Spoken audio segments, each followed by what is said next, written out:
شهر رجب هو الشهر السابع من شهور السنة الهجرية، وهو أحد الأشهر الحرم التي قال الله عز وجل فيها: إن عدة الشهور عند الله 12 شهرا في كتاب الله يوم خلق السماوات والأرض منها 4 حرم، وهو مفتاح شهري الخير والبركة شعبان ورمضان.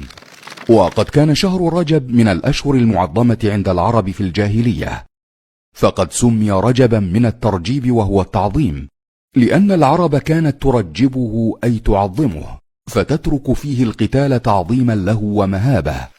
وذكر بعضهم أن لشهر رجب عند العرب في الجاهلية أكثر من 14 اسما، منها الأصم لأنه لا يسمع فيه قعقعة السلاح، الأصب لأنهم يعتقدون أن الرحمة تصب فيه صبا، هرم لأن حرمته قديمة، مقيم لأن حرمته ثابتة.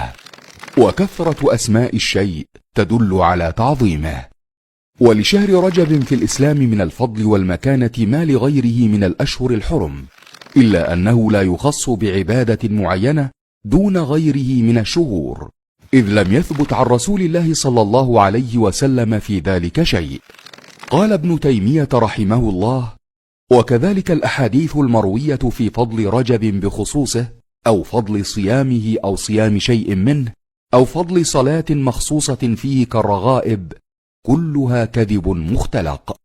وقال ابن القيم رحمه الله: وكل حديث في ذكر صوم رجب وصلاة بعض الليالي فيه فهو كذب مفترى. لذا وجب الحذر في هذا الشهر من المحدثات التي يقع فيها كثير من الناس، ومنها تخصيصه بأنواع من الصلوات كصلاة الرغائب والألفية وغيرهما، تخصيصه بإخراج زكاة المال فيه، تخصيص أيامه كلها أو بعضها بصيام، تخصيص ليلة 27 منه بعبادة أو احتفال بزعم أنها ليلة الإسراء والمعراج. ولا بأس أن يكثر المرء في رجب من الأعمال التي اعتاد على القيام بها في غيره، كالصيام والقيام والاعتمار، دون اعتقاد فضل زائد فيه، بل يكون ذلك استعدادا لرمضان. فرجب كالريح، وشعبان كالغيم، ورمضان كالمطر، فمن لم يزرع في رجب ويسق في شعبان فأنى له أن يحصد في رمضان.